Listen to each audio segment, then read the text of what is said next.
یکی بود یکی نبود. الهام دختر بچه‌ای بود که بسیار وابسته به مادرش بود و جهان امنش توی مادرش خلاصه میشد و پیشران کارهایی که میکرد، حتی بازیهایی که میکرد، همیشه مادرش همراهش بود و هر تصویری که از کودکیش به یاد داره توش مادرش هم نقشش خیلی پررنگه و در حقیقت فردی که توی کودکی خیلی وابسته بود به مادرش توی بزرگسالی تونست که خیلی مستقل باشه و روی پای خودش بایسته.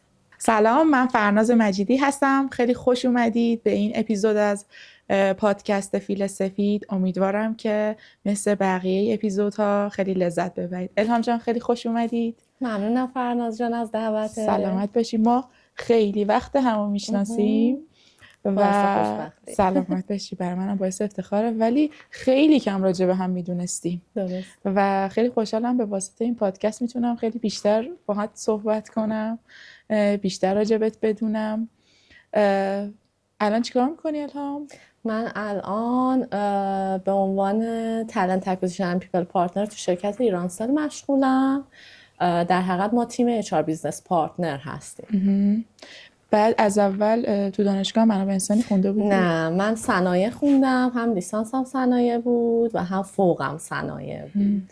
اما دست سرنوشت من به سمت HR رو به طور کلی منابع انسانی بود. توی صنایع هم از منابع انسانی خونده بودی؟ توی صنایع تقریبا میشه گفت خیلی کوچیک از منابع انسانی خونده بودیم. خب صنایع رشته‌ایه که خیلی متنوع، یعنی تقریبا میشه گفت انقدر منعطفه شما میتونید تو پوزیشن‌های خیلی زیادی کار بکنید. یکی شاره منابع انسانی، یعنی سری از آدم‌هایی که مهندسی صنایع میخونن در ادامه HR یا به قول معروف هم منابع انسانی رو دنبال میکنن. مخصوصا الان که خیلی ترند هستش که دیتا دریون باشه، داده محور باشه، این خیلی بولد میکنه بچه‌هایی که مهندسی صنایع خوندن و حالا یه لاجیک و یه منطقی دارن توی رفتارشون و توی تحلیل هاش. مثلا کلا انقدر رشته، من خودم خب برق خوندم ولی همیشه انقدر به بچه‌های صنایع احساس خوبی دارم به خاطر اینکه همه رشته‌ها رو تجربه میکنن، تقریبا از هر چیزی یه ذره میخونن و به نظرم این تجربه کردنه خیلی برای بچه‌های صنایع حسنه. مثلا من اگر دست من بود پیش دانشگاهی به بچه‌ها میگفتم یه دور به جای اینکه مثلا درسای ورود به کنکور بخونن یه دور مثلا صنایع بخونن، شیمی میخونن، برق میخونن، مکانیک میخونن، همه چی میخونن و خود این تجربه کردنه به نظرم مخصوصا که تو فضای رسمی دانشگاه خیلی واقعا فوق‌العاده است. یه ذره بریم بچگیت.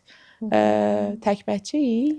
نه، من 2 تا، فقط اینکه فاصله‌ام یکم زیاده با خواهرم. تک بچه محسوب می‌شدم یه زمانی. تا کی تک بچه بودی؟ تا 13 سالگی 14 سالگی من تک بچه بودم. بعد بعدش اومد، خواهرم اومد.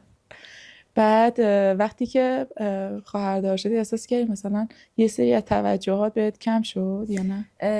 نه، اون توجهی که باید دریافت میکردم و دریافت کرده بودم. یعنی انگار ظرفم لبریز از عشق و محبتی بود که حالا یه نوزادی اومده بود و برام خیلی جالب بود، چون مثلا من راهنمایی هم بودم. خب اون موقع قشنگ میفهمیدم چی به چیه.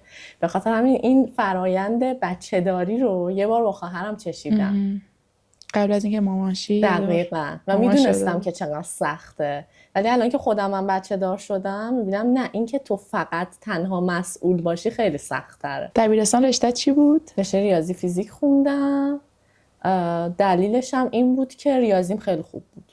یعنی مثلا این شکلی هم نبود که دیدید آدم توی یه چیزی خوبه بهش علاقه‌مند میشه. مال من اون شکلی بود. مثلا ریاضیم خیلی خوب بود، هندسم خیلی خوب بود. به خاطر همین چون انتخاب رشته که اول دبیرستان میدن، حالا خیلی جالبه که مامانم دوست داشت تجربی برم.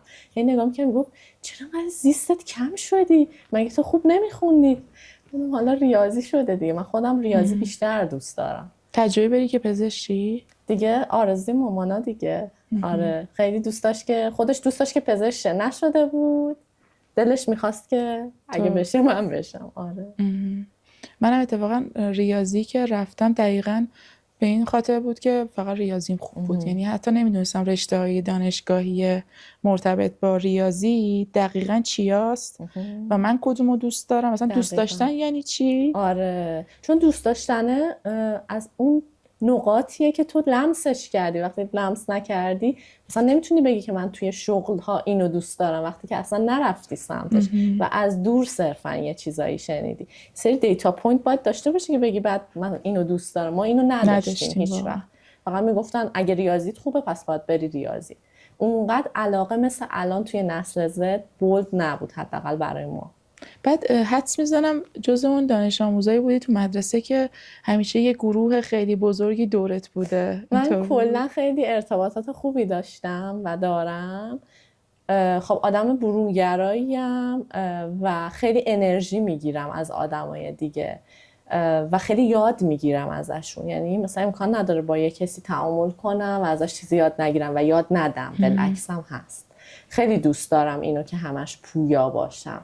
و خیلی دوست و رفیق تو مدرسه و اینا داشتی؟ توی مدرسه ببینید خیلی این شکلی که شبیه به الان باشه نه، اتفاقا با همه اوکی بودم، سلام علیک داشتم میرفتم میموندم، ولی چند نفر خاص دوست صمیمیم بودن که حالا با هم درس میخوندیم، با هم پیش میرفتیم. بعد چون مدرسه ما خیلی با کالچر و سبک من متفاوت بود و آمدانه این انتخاب گذاشته شده بود برام که پدرم معتقد بود که تو نباید بری مدرسه ایدئولوژیک، باید یه مدرسه بری که توش تنوع آدما رو ببینی، دایورسیتی ببینی. همین فراست این بغل بود مدرسه من و اونجا من با یه جامعه ای روبرو بودم که کاملا با من متفاوت بودن و اینکه هر کدومشون هم الان فکر کنم بیشترشون اصلا ایران نیستن.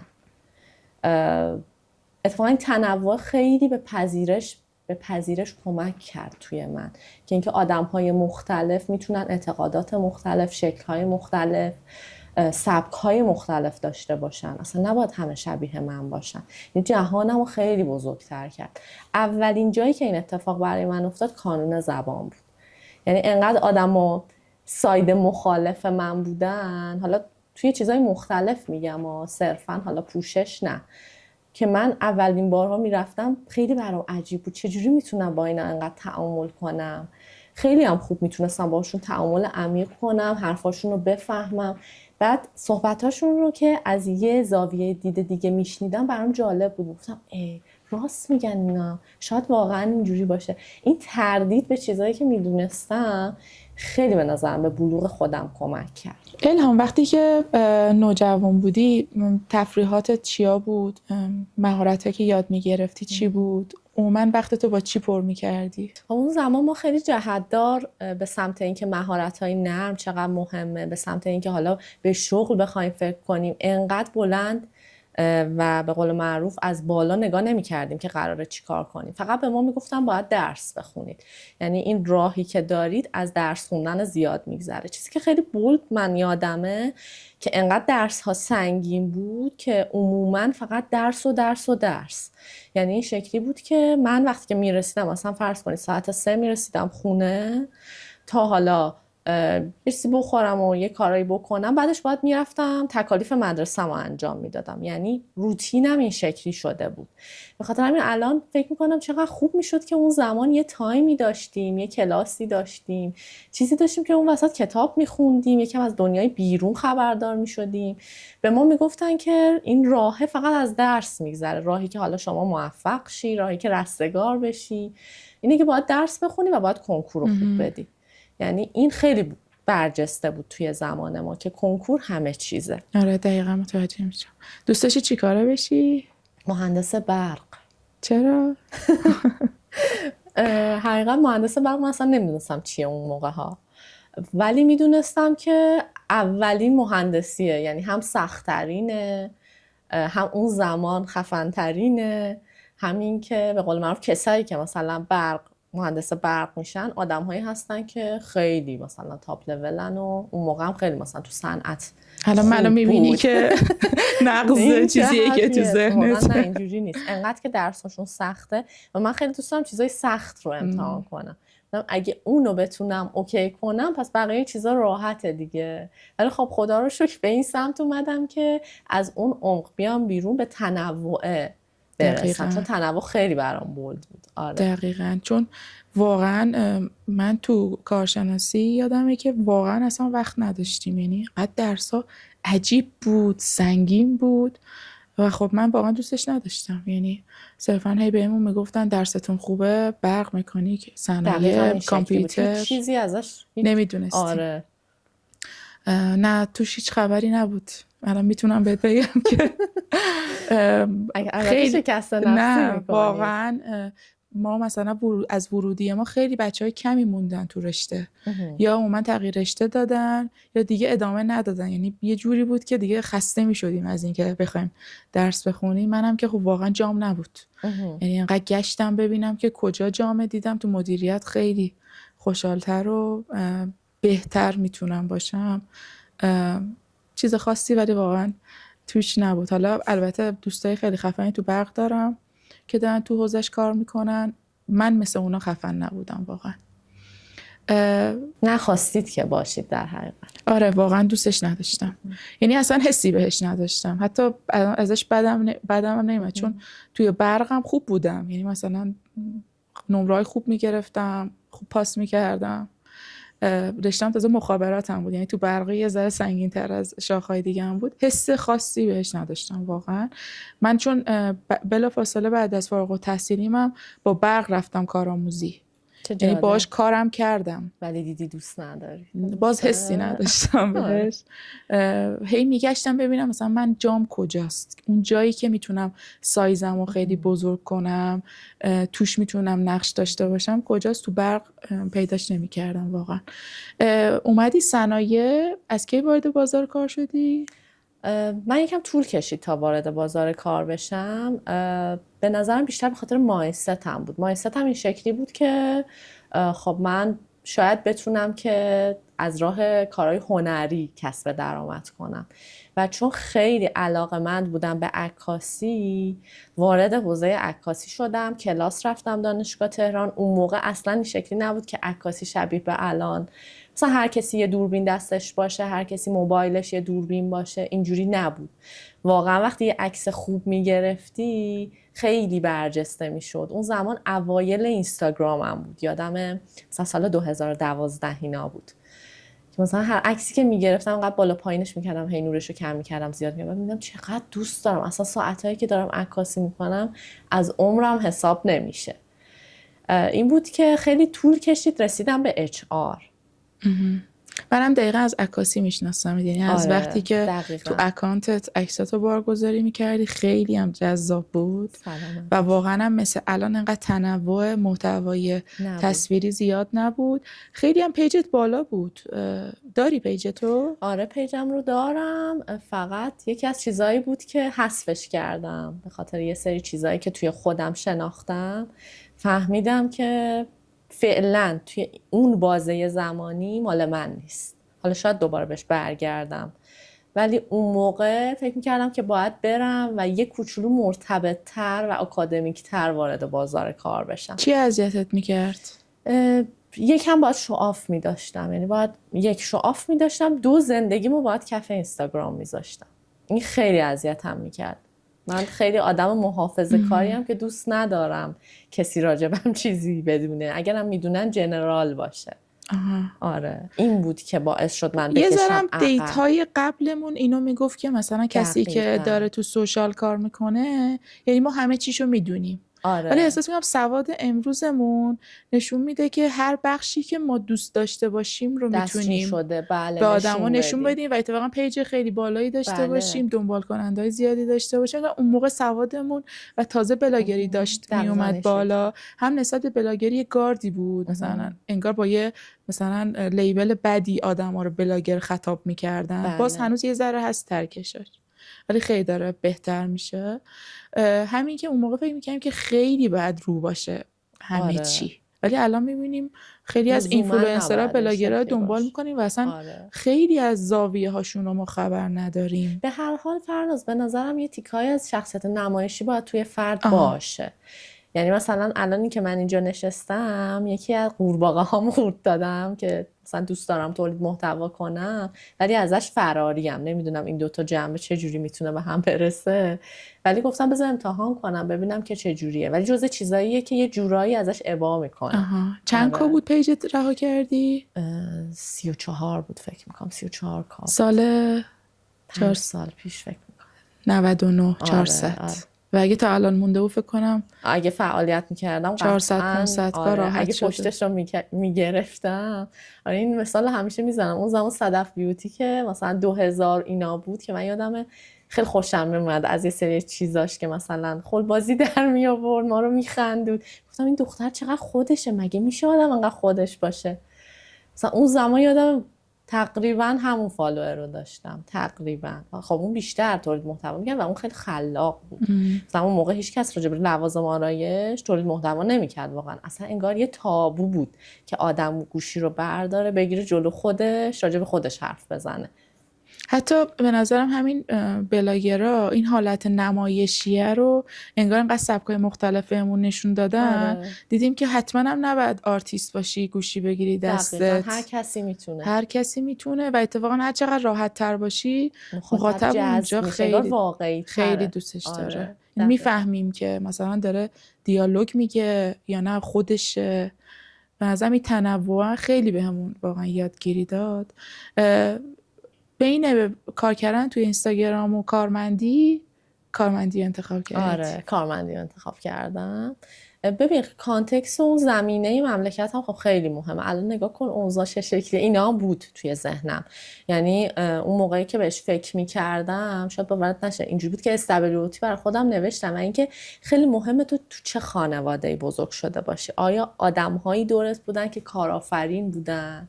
یعنی تو دیدی ریسک میکنن یا نه کارمندی بوده زندگی. الان من اینو میفهمم. خیلی مهمه که جوت چه شکلیه. خب جو من کارمندی بود، سیف تر بود، کامفورت زون بیشتری داشت، استیبل تر بود. یکی از دلایلی که این ور انتخاب کردم الان که بهش فکر میکنم اینم میتونه باشه.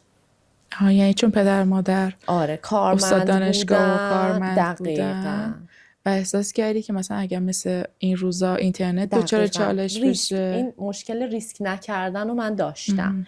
یعنی خیلی آدم میگم محافظه کار بودم، دوست نداشتم کسی راجبم چیزی بدونه، خیلی گارد بسته‌ای داشتم.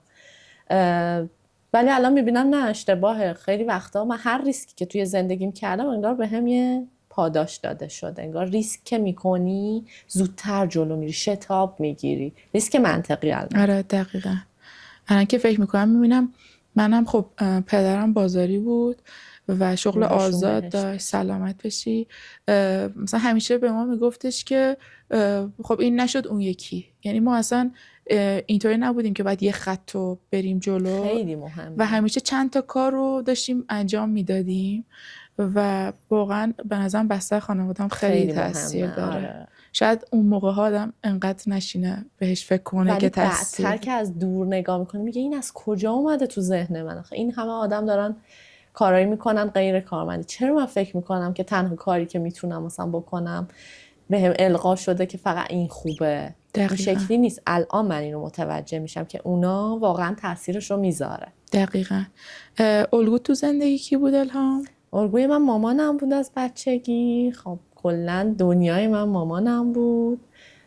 از همون بچگی صحنه هایی که خیلی برجسته یادمه توش مامانم بود.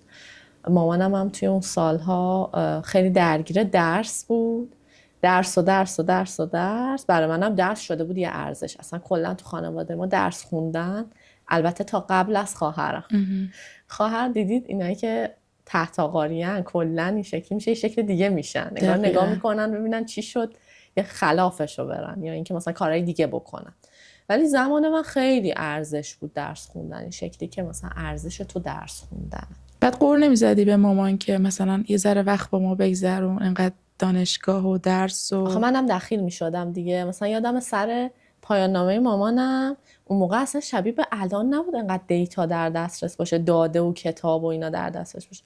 با همین رفتیم کتابخونه، مامانم شروع کرد یه سری نوت برداشتن. نوت برمی‌داشت. بعد خیلی جالب بود یه سری برگه، من یادمه تا الان، سری برگه اینجوری شروع کرد بریدن که منابع رو به هم وصل می‌کرد. یعنی مثلا اون موقع پژوهش‌ها رو اینجوری انجام میدادن.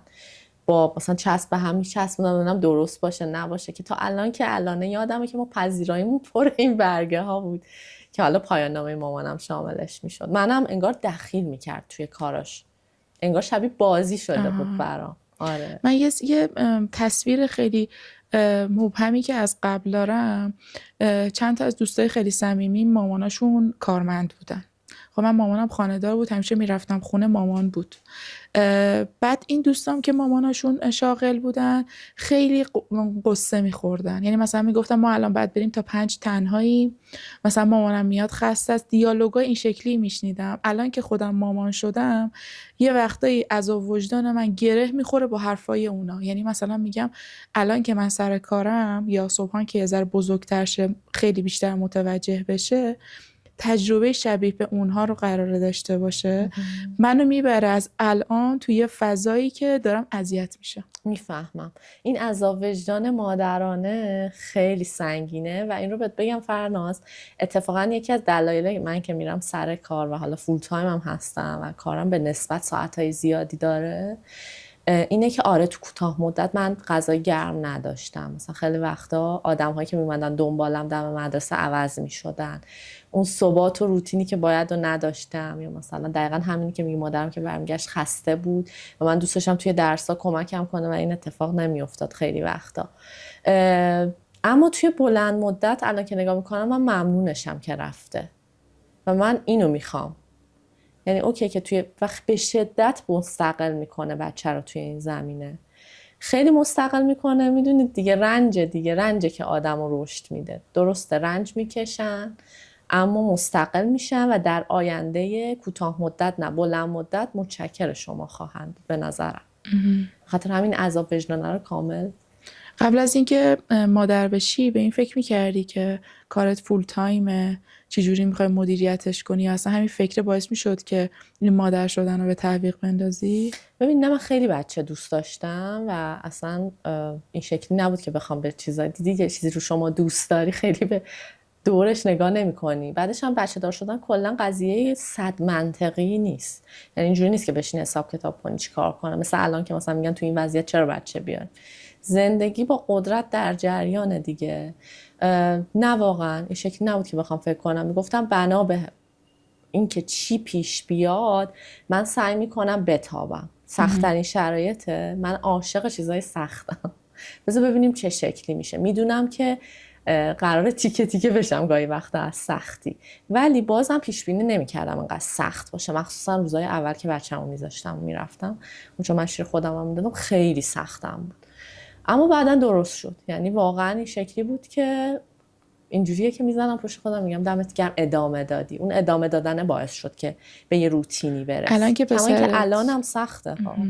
الان که پسرت 18 ماهشه، تو این 18 ماه چجوری مدیریت کردی این تایمایی که بودی نبودی؟ خیلی سخت. من قبلا این شکلی بود که فکر میکردم آدم باید کامل مستقل باشه. یعنی چی که مثلا وابسته باشه به دیگران. این شکلی نیست. مادر که میشی شما باید مهارت کمک گرفتن رو یاد بگیری. باید کمک بگیری که بتونی یه سری چیزا رو اداره کنی. به هر حال انرژی آدم محدوده، زمانش محدوده. درسته که اولویت با خانواده و بچه هستش، اما تو طولانی مدت مادر اگر که دیگه سر کار نره از چرخه اشتغال به نظرم حذف میشه. مخصوصا حالا توی ایران خیلی این برجسته تره. خب اون 9 ماه که هیچی، 9 ماه مرخصی زایمان میدن. بعد از 9 ماه خیلی کار سختیه دوباره به سر کار برگشتن. باید تبدیل به یک روتینش کنی و از هر کسی که میتونی کمک بگیری. ما تا یه جایی از خانواده ها کمک میگرفتیم که واقعا لطف بزرگی بود. من هیچ وقت فراموش نخواهم کرد کمکی که کردن رو و واقعا لطف داشتن و من میگفتم اگر هم نیان باز هم لطفشون سر جاشونه، وظیفه ای نیست، صرفا دارن لطف میکنن. تا یه جایی این شکلی بود. از یه جایی به بعد دیدم که این قراره ادامه دار باشه، 1 روز و 2 روز نیست. و اینکه من مثلا شما فرض کنید من از صبح میرم مثلا تا 4 بعد از ظهر و قراره طولانی مدت این شکلی باشه و طبق تجربه مادرم این رو دیده بودم که ادامه داره. بعد بچه مدرسه میره اینا، دنبال پرستار گشتم. این هم یکی از غول‌هایی بود که باهاش مواجه شدم، چون همه توی این راه میگفتن که پرستار میاد به بچت داروی خواب میده، پرستار خوب نیست، این شکلیه اون شکلیه. و من واقعا ایمان دارم که هیچکی مثل مادر نمیشه. این رو بهش ایمان دارم، این قبول. اما توی تایم کوتاه اگر من برای خودم باشم میتونم مادر بهتری باشم. آره به خاطر همین از پرستار هم کمک گرفتم چند روز. آره. و الان پسرت کجا بیشتر هسته؟ بیشتر پیش مامانمه، ولی خب گاهی وقتا که نیستن سلامت باشی این شکلیه که آره ابایی ندارم که بگم آقا، چون مادرم به هر حال زندگی خودشو داره، اون ما رو بزرگ کرده، کارشو کرده، دستش هم درد نکنه. از پرستار کمک میگیرم. دقیقاً. حالا من یه سری از دوستان پزشکن، بعد اینا شیفتای 24 36 48 دارن.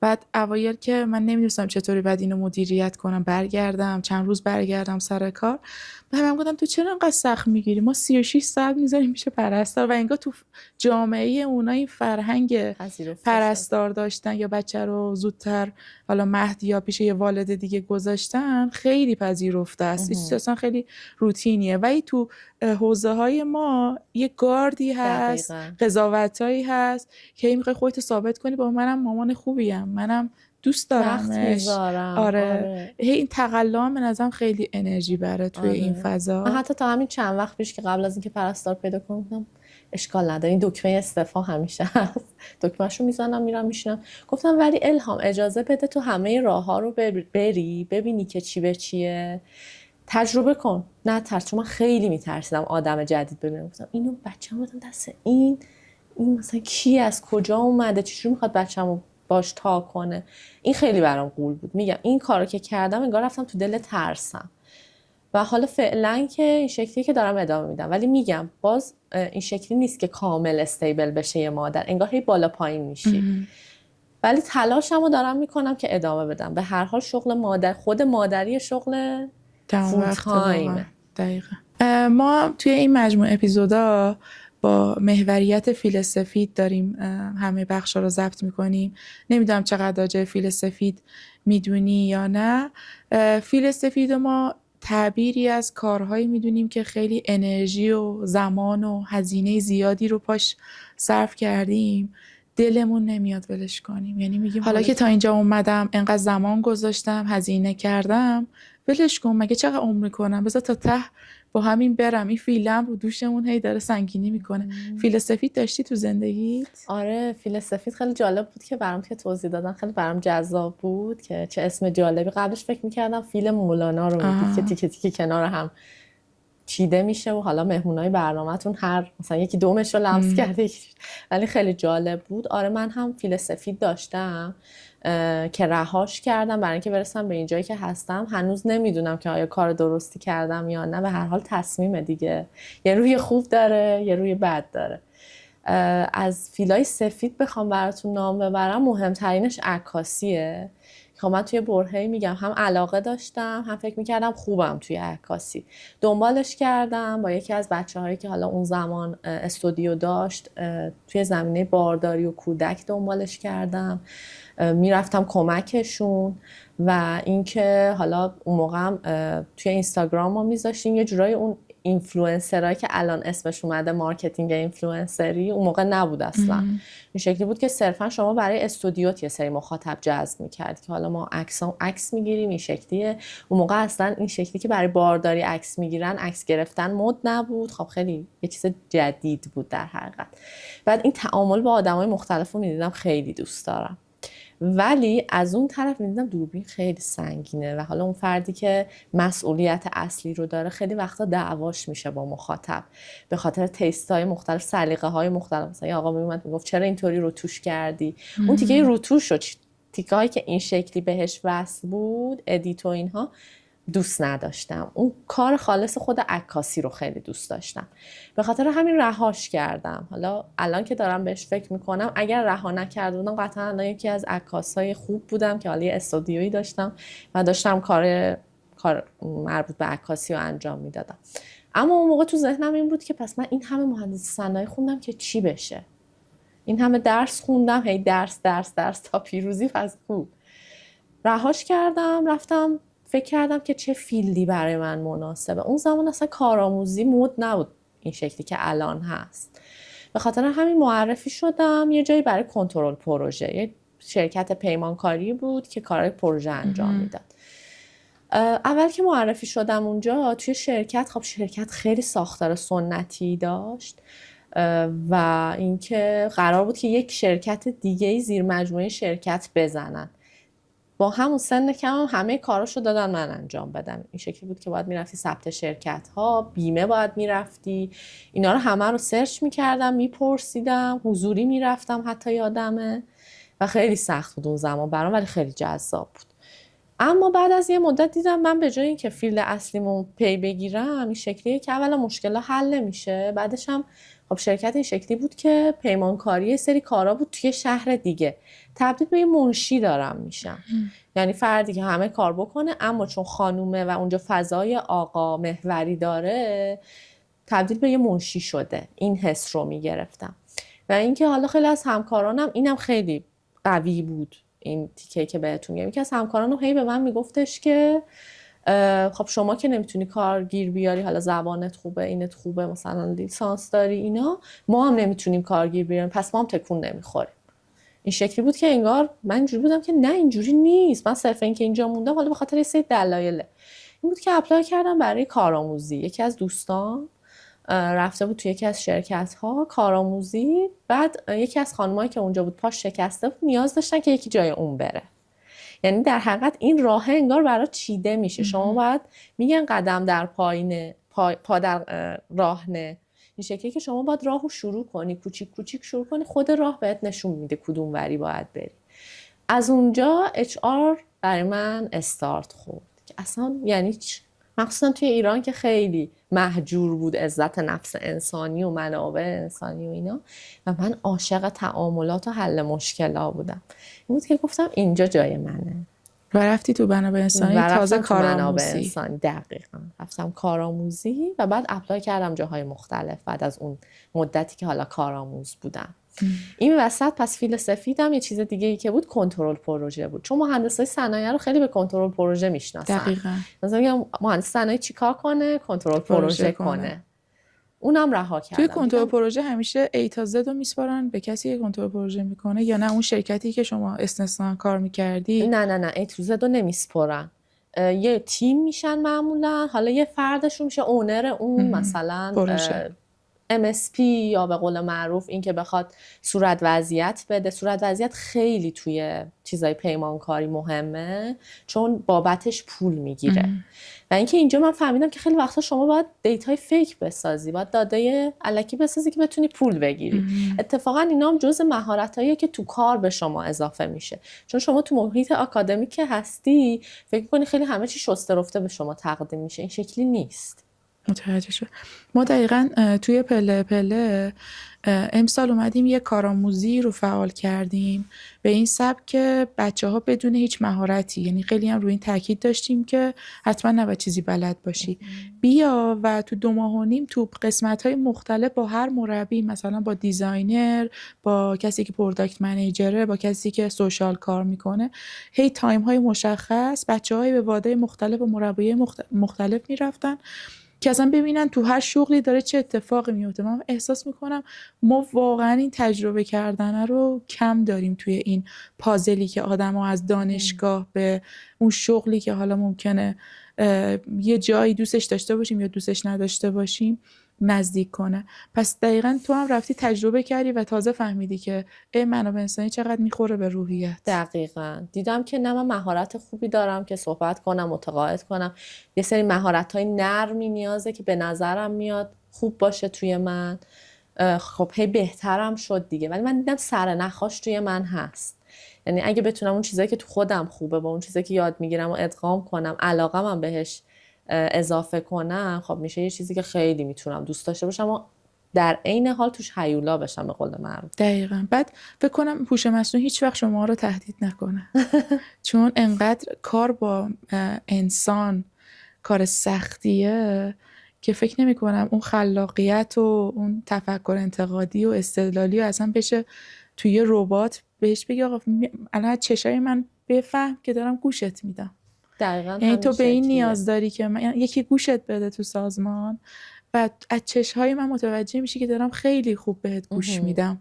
و اینو چطور میتونه AI بیاد دقیقاً و مغالطه رو، اینکه فرد اصلا داره راست میگه دروغ میگه، شما هر جور AR رو پرورش بدی همون جوری باهات تعامل میکنه. ممکنه یه تیکه هایی رو خیلی تسهیل کنه، ولی به نظرم توی یه سری چیزا نمیتونه وارد بشه. دقیقاً چیزی که آره میگی. منم منابع انسانی خیلی سیف میبینم در مقابل این ترندایی که داره تو AI اتفاق میفته و خیلی سخت. یعنی من یه وقتایی خب روزای اول شروع کسب و کارم خب واحد منابع انسانی یه کسب و کار نداره، یعنی یه فاندر دقیقاً باید حتی نقش منابع انسانی هم باش.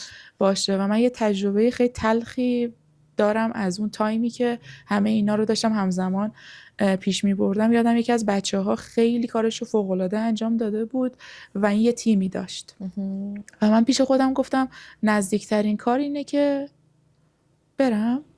بله اوکی. من فکر میکردم که نزدیکترین کار اینه که به اون تیم پاداش بدم چون کارشون رو خوب انجام دادن. بعد صداشون کردم بهشون پاداش دادم. از اون تیم 3 نفر بسیار خوشحال شدن و 1 نفر بسیار ناراحت شد و من خیلی تعجب کردم چرا انقدر ناراحت شد از پاداش دادن. وقتی که باهاش صحبت کردم میگفت کار منو تو اون عدد دیدید، کاش هیچ وقت اینو پرداخت نمی‌کرد. و من تازه متوجه این شدم که چقدر بازخورد نسبت به عمل در هر فرد متفاوته. یعنی همون قدری که اون یکی خوشحاله همین قدر این یکی ناراحت از این کاری که تو انجام دادی و ما همه رو به یه چشم میدیدم، فکر میکردم این بهترین کاریه که میتونم در مقابل اون فرد انجام بدم و خیلی تجربه‌ای بود که همیشه مثلا اول به اون آدم نگاه کنم، تیپ اونو، مدلش و حتی مدل فیدبک دادن آدم ها چقدر متفاوته و فکر می‌کنم از این سمت خیلی کار سختی رو دارید انجام میدید.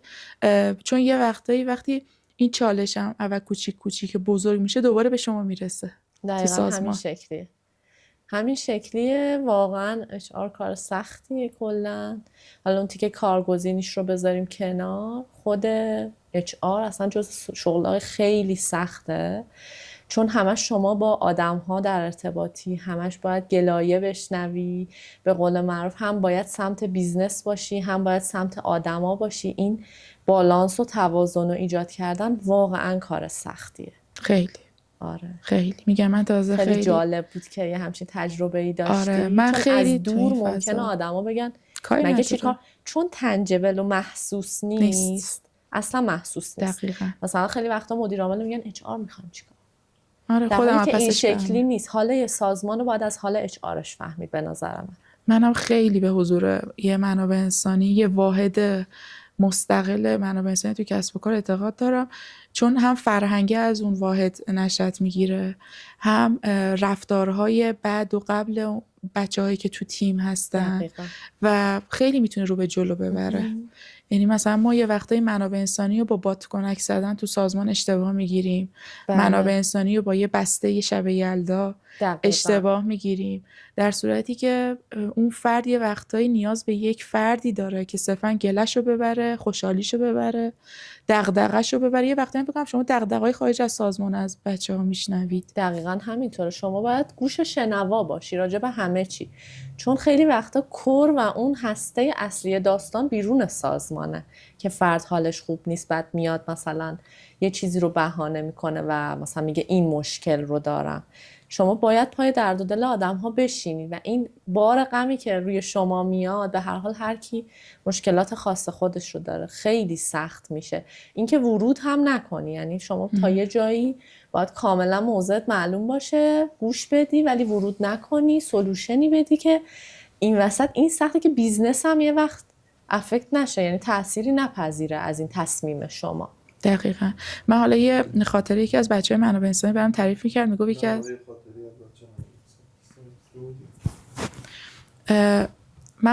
یکی از بچه‌های منابع انسانی برام تعریف می‌کرد، میگفت یه فردی تو تیم با دغدغه اینی که چرا بقیه رفتن تولد بعد از ساعت و به من نگفتن و متوجه شده بود که گروه جمع شده واسه اون تولد و اومده بود استعفا بده میگفت یعنی این تیم وقتی منو نپذیرفته من چطور فردا میتونم با اینا سر کار برم. شاید اینا پشت من دارن یه کارایی میکنن که یعنی یه توطئه‌ای هم ازشون گرفته بود و منجر شده بود به استعفا. یعنی دوست نداشت.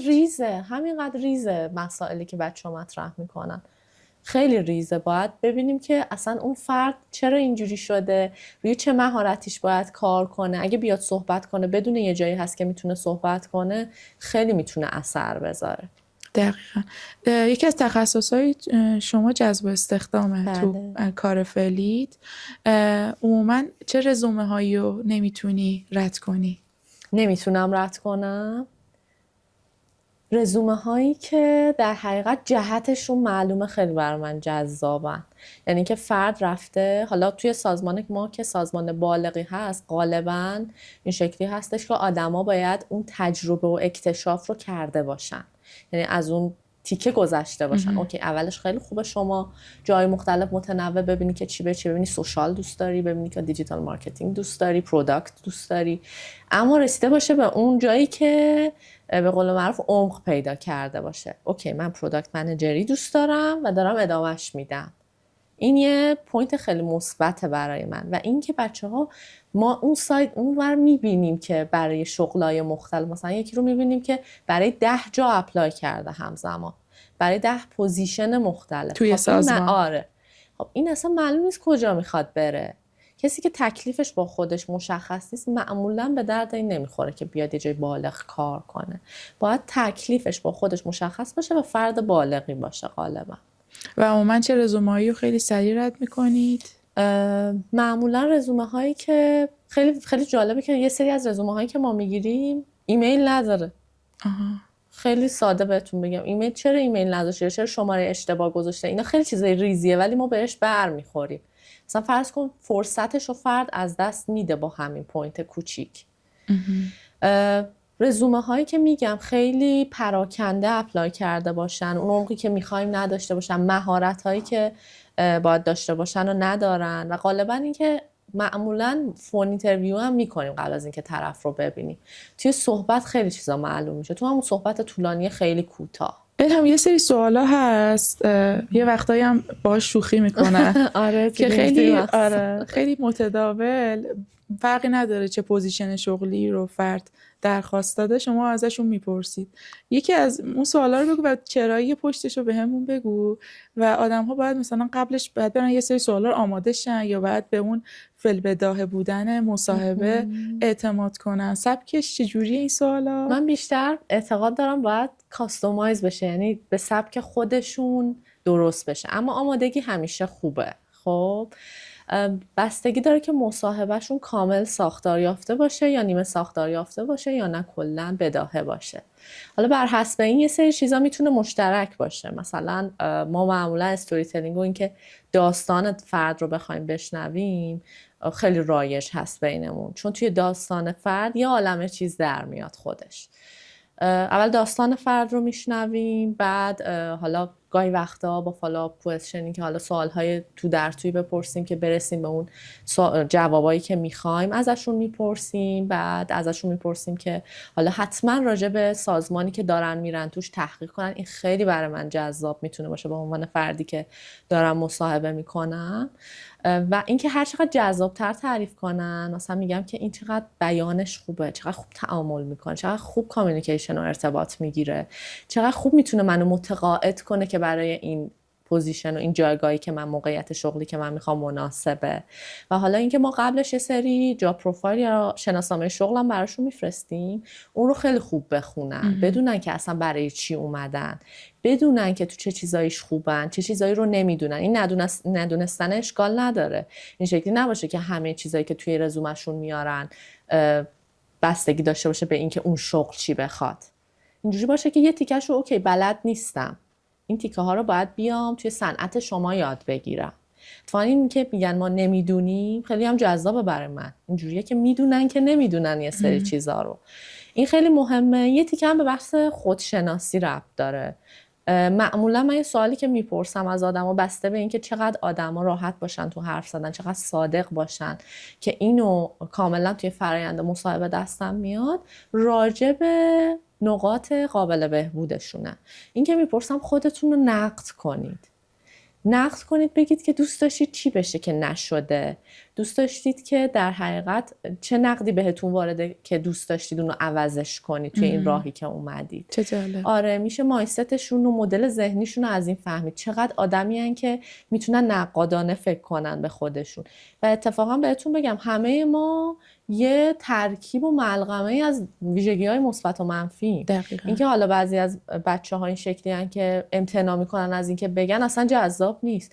اتفاقا اینایی که میدونن چیشون جای کار کردن داره خیلی جذاب تر، یعنی خودشونو میشناسن، میدونن که قراره چه کارایی بکنن که اونو بهبود بدن. دقیقاً. این توهم دانایی به نظرم یه ذره ترسناکه. دقیقاً. اینکه هر کاری باشه من بلدم، خودم فوق‌العاده‌ام و یه وقتی هم از اون سایت میفتن. یعنی میدونه که بلده، میدونه پسش برمیاد، شک داره به خودش. اینا رو چه جوری؟ یعنی میدونی که این آدم به دردت میخوره ولی الان نتونسته قانعت کنه. میفهمم. راه داره دیگه، هنوز راه پیش روش داره که بره، باید بره تجربه کنه. خیلی وقتا تو تجربه خیلی چیزا دستش میاد، میتونه بفهمه که اصلا توی اون فیلدی که میخواد موفقه یا نه. ولی معمولا یه بارقه های وجود داره توی فرد که میشه بهش اطمینان کرد یا نه. خیلی وقتا اعتماد میکنیم ما، یعنی تکنیکال هم اجازه میدیم که مصاحبه بشه فرد، این شانس رو ازش نمیگیریم. یعنی میگید که از سمت شما یه تیکی میخوره؟ بله، و اینکه اینجوری نباشه که بگه اوکی این پوزیشن که خیلی سخته من نمیتونم. همین که شما 50% اون پوزیشن اوکی باشید توی چیزایی که باید بدونید کافیه. باید قدم در راه بنهید که ببینید بقیه‌اش چیه، و الا که شما اوور کوالیفاید، یعنی اگه شما همه چی رو بلد باشی بیای توی اون پوزیشن بشین چیزی برای یادگیری نداری و اصلا برای جذاب دیگه نیست. یه چیزی باید بالانس و توازن ایجاد بشه توی این قضیه. یکی از چیزایی که از دوستان میشنوم که منابع انسانی یه ذره تفره میره تو اعلام شفافش اینه که دستمزد رو دوست دارید از آدم‌های کارجو اول بشنوید که چقدر مد نظرشونه. این پایه و اساسش از کجا میاد؟ چطوری باید جواب بدن؟ خیلی وقتا بستگی به سازمان داره این قضیه، بستگی داره حالا چقدر محافظه‌کار باشه، چقدر حالا یه سری چیزاش محرمانه باشه یا نه، که اونم به سری دلایل منطقی دیگه وصله. ولی این شکلی هست که همون ابتدا که ازشون مقدار حقوق رو میپرسیم به خاطر این هست که ببینیم اولا که انتظارشون چقدره و آیا ما میتونیم اون انتظار رو برطرف کنیم که بعد وارد حالا فانل جذب یا اینکه مصاحبه بشن و وقتشون رو نگیریم اگر که قرار باشه بالاتر باشه. ولی در نهایت اون آفری که بهشون میدیم کاملا دقیق و بند به بنده، یعنی کاملا براشون شفاف میشه که قراره چی بشه. توی استپ اولیه این شکلیه، یعنی بالا و پایین حقوقا معمولا معلومه توی مارکت. این شکلی نیست که شما بگید یه عدد پرت میتونم بگم، معمولا مشخصه. به خاطر همین اول از آدم‌ها میپرسیم ببینیم انتظارشون چیه. بعد شده مثلا اون کارجو خیلی پایین‌تر از عدد شما اعلام کنه و شما اون حداقلتون رو بیارید نزدیک کنید به عدد. قبلا خیلی بیشتر این اتفاق میافتاد، الان خیلی کمتره با توجه به وضع، ولی قبلا اینجوری بود که آره میشد که مثلا اینجوری باشه که فرد خیلی خوب بود و مثلا میگفتیم که چقدر خوب، پس خوشحال میشه. که معمولا تو نسل قبلی خیلی این شکلی بود، نسل جدید خیلی کامل میدونن که چی باید بخوان و این خیلی جذابه برای من و خیلی بهشون افتخار میکنم که حق و حقوقشون رو میدونن. خوشحال نمیشن، میدونن که شرکت تازه داره یه جایی کمتر از اون کاری که من میکنم پرداخت میکنه. پس چه تیپ جوابایی شما رو میبره تو اون فضای بررسی؟ یعنی مثلا شما ممکنه که یه رنج حقوقی بازه 30 تا 40 رو در نظر گرفته باشید، بعد اون فرد ندونه که الان تجربه‌ای که داره رو چقدر اعلام کنه. اینجور وقتا باید چه جور جوابایی بدن به بچه‌های منابع انسانی؟ بستگی داره آیا فرد میخواد باز باشه، یعنی میخواد که به قول معروف نسبت به پیشنهاد ما منعطف باشه یا نه. خیلی وقتا میبینیم که مینیمم هزینه های فرد از اون چیزی که ما میخوایم پیشنهاد بدیم خب بیشتره. اینجوریه که منم به عنوان فردی که دارم اون فرد رو مصاحبه میکنم نمیخوام که زندگیش قفل بشه. خب معمولا این که میگن نگوشیبل و قابل مذاکره است، یعنی که یه راهی رو باز میکنن که ما بتونیم راه رو پیش ببریم. حالا فارغ از این که در نهایت چی میشه، این شکلی هستش که میگن ما مینیمم مثلا اینقدر مثلا زندگیمون غیر این مثلا خیلی دیگه دچار دستخوش میشه، ولی قابل مذاکره است. و معمولا هم توی سازمان‌های خوب این شکلی نیست که خیلی توجه کنن به عدد شما. خیلی با توجه به اینکه شما چه تجربی دارید، چند سال تجربه دارید، چه رشته‌ای خوندین، مرتبط هست یا نیست، خیلی کاستومایز اون فرد حقوق در میاد. به خاطر همین ما یه عدد مشخص نمیگیم. مثلا شما با بغلیتون ممکنه که خیلی از راههایی که رفتید یکی باشه ولی حقوقاتون یکی نباشه. دقیقاً. تو صحبتات خیلی راجع به نتورک و شبکه‌ای که داشتی صحبت کردی. من این آدم‌ها رو چطوری پیدا می‌کنی؟ چطوری بررسیشون می‌کنی که توی اون دایره ارتباطی تو باشن نباشن؟ شروع و پایان این حلقه چطوری به هم وصل میشه؟ نتورکینگ به نظرم خیلی چیز مهمیه و الان تو دنیای حاضر که اصلا کلا شده یه رشته، اینکه حالا چجوری شما بتونی نتورک بزنی و اینکه خیلی دنیا کوچیکه. خیلی دنیا کوچیکه و الان من با شما صحبت کنم راجع به یکی دیگه خیلی جالبه که شما هم ایشون رو میشناسید، همین جوری آدما انگار به هم وصلن. دقیقاً. به نظر من برای اینکه آدم بتونه با آدم‌های مختلف همسو بشه باید بتونه در حقیقت بره تو خودش رو توی فضا قرار بده. مثلا شما دوست دارید با آدم‌هایی باشید که بتونید مقاله بنویسید، دوست دارید با آدم‌هایی باشید که مثلا کتاب خونن، درس خونن، یا هر کاتگوری که شما دوست دارید. کلا توی ارتباط خیلی مهمه که احتمال اینو بالا ببری که با اون آدم مثلا رو در رو بشی. مثلا کتابخونه ملی برای درس خوندن میتونه شما رو به آدم‌هایی لینک کنه که آدم‌های درس خونی هستن و نمیخوان وقتشون به بطالت گذرونده بشه. خب قطعا شما با رفتن به کتابخونه ملی همچین لینک‌های پیدا میکنید. و حالا جاهای مختلف دیگه. توی اینستاگرام خودش میتونه یه جامعه کوچیک باشه. شما میتونید از یه فردی که میشناسید و خوشتون میاد از نتورک اون استفاده کنید و همینجوری این نتورکتون رو گسترش بدید. و اینکه میگم هر فردی یه سری خوبیایی داره که شما میتونید ازش یاد بگیرید. این باعث میشه که همه آدما حداقل برای من جذاب باشن. اوکی که فاصله کاملا معلومه با آدم‌های مختلف، مثلا با یکی شما صمیمی‌ترید، راحت‌ترید، یکی مثلا برای این خوبه که باش برید کافه، یکی برای این خوبه که مثلا بیاید بشینید با هم صحبت علمی کنید. هر کسی تو جایگاه خودش میتونه خیلی به شما کمک کنه. دقیقاً. الهام، جایی کار میکنی که خیلی آدما دور از دسترس میبینن که بیان اونجا کار کنن. واقعاً جذب استخدام تو سازمان‌های شبیه به شما که انقدر بالغن، انقدر یک استراکچر ساختار مشخصی داره، ورودش واقعاً با همین آگهی‌هایی که نیاز به جذب اعلام میکنه یا نه اونجا دیگه ارتباطات آدم‌ها، ارجاع آدم‌هاست که تأثیر گذاره؟ ببین من فکر کنم فرناز جان یه پکیجیه که برای آدم‌ها خیلی مهمه. یه سری چیزا چیده شده، شانس هم توش خیلی دخیله. شانس توی استخدام شدن خیلی دخیله. چرا اینو به شما میگم؟ به خاطر اینکه من پشت پرده خیلی از پوزیشن ها رو میبینم که چه جالب، مثلا فرد همه چیز رو داشت یا یه سری چیزا رو نداشت که من فکر میکردم ممکنه رد بشه اما اوکی شد. یعنی میخوام بهتون بگم اگه رفتید و نشد نگید که مشکل از منه، اوکی که خودتون رو روز به روز بهتر کنید اما به خودتون نگیرید. این شکلیه که اون شانس هم خیلی مهمه که توی زمان درست شما اپلای بکنید. این که میگن سازمان های بزرگ غیر قابل دسترس رو من قبول ندارم. خود سازمان ما امسال بالا با 50 تا کارآموز گرفت برای پوزیشن هایی که باید پرورش بده. یعنی شما نمیتونی بری تو بازار کار اون فرد رو پیدا کنی با اون پوزیشن بیاری بذاری، باید تربیتش کنی تو صنعت تلکام که بتونی مثلا 5 سال بعد بهش کار بدی. یعنی میخوام بگم این دوره های کارآموزی رو حتما مغتنم بشمرن و حتما ثبت نام کنن. قبل از اون روی مهارت های نرم، روی زبان انگلیسی و به طور کلی کارهایی که توی داوطلبانه است و توی شرکت های کوچیک‌تره روی اون خیلی حساب کنن. ببینید الان توی شرکت ما خیلی همه چی یه پروسه گنده، خیلی ریز ریز میشه تخصصا.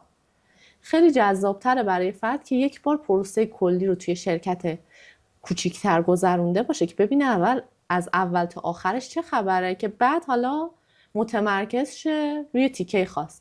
یعنی به نظر من از همون اول جذاب نیست که بیان توی جای بزرگ، برن تجربه کنن توی کسب و کارهای کوچیک، همون که خود من هم این شکلی بودم، توی صنعت‌های مختلف FMCG، جاهای مختلفی که حالا وجود داره، ببینن که چه شکلیه، حتی میتونن بیزنس خودشونو بزنن، شکست بخورن. خود این شکسته خیلی بهشون درس میده. و یکی از چیزایی هم که خیلی برای من جذابه توی اون داستانه اینه که شکست خوردن و پا شدن و دارن ادامه میدن. چقدر بالغتر از اون کسیه که اصلا هیچ تجربه و امتحانی نکرده از ترس شکست. دقیقاً. و من این نسل جدید رو خیلی کیف میکنم میبینم، یعنی واقعا تجربه هاشون خیلی متنوع، به هیچ کاری نگفتن، یعنی رفتن و مثلا دیدن که دوستش دارن یا دوستشون ندارن. این خیلی اتفاق خوبیه.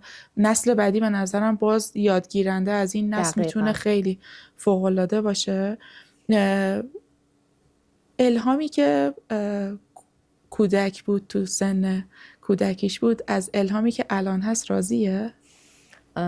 سوال خیلی سختی پرسیدی، ولی آره محکم بغلش میکنه، میگه دمش گرم که ادامه داد. حداقل ممکنه همه چی همیشه بهترین و ایدئال ترین نبوده، ولی ادامه دادم، حداقلش برام این بوده.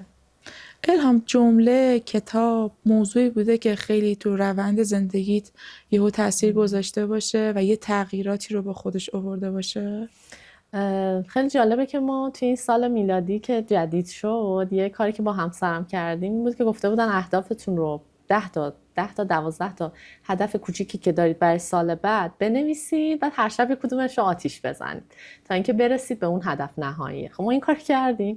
آخرش من رسیدم به یادگیری شنا، شاید باورتون نشه، تا اینکه رسیدم به آموزش شنا. شنا برای من استعاره از اینه که پا بذار تو دل ترسات. این ترسیدنه خیلی برجسته بوده توی من که آقا این کارو نکنم، نکنه اینجوری نشه، نکنه اون ایدئالم نشه. فکر میکنم بازدارنده خیلی از ما ترس هامونه. این جمله امام علی که میگه که از هر چی که میترسی بپر توش، خیلی بر من الهام بخش بوده. و خیلی جاها وقتی که دیدم دارم میترسم میگم این همون ساین و نشونه‌ایه که به من میگه دقیقاً باید اینوری برم، چون میترسم. باید برم تو دلش ببینم که چیزی نیست. دقیقاً. الهام، کار یا مهارتی هست که قبطه بخوری چرا دیر شروعش کردی یادش بگیری، یا اصلا چرا یادش نگرفتی، یعنی برگردی اونا رو به کوله بارت اضافه میکنی؟ آره، من الان میفهمم چقدر مهارت هایی که حالا خانمای قدیم داشتن میتونسته به کار گرفته بشه. مثل چی؟ مثل خیاطی مثلا، یا مثلا آشپزی. خب من اینجوری بودم که اول که وارد زندگی شدم واقعا بلد نبودم، کم کم با زندگی پیش رفتم. الان میگم که چقدر لذت بخش میتونه باشه همین آشپزی، خودش مثل یه چیز آرام بخش میتونه باشه. و اینکه همین که آدما رو دور هم جمع میکنه به خاطر یه غذا خیلی جذابه برام. خیلی ممنون بابت امروز. خیلی ممنون از شما، مرسی منو دعوت کردید. خیلی کیف کردم، یعنی اینطوری بودم که بپرسم یاد بگیرم. خیلی کیف کردم. مرسی از وقتی که برای ما گذاشتی. امیدوارم که دوستانم مثل من بشنون و لذت ببرن. خیلی ازت ممنونم. مرسی از شما. روزت بخیر باشه. تیم خیلی خوبتون. خدا نگهدار. روز شما هم بخیر. خدا حافظ.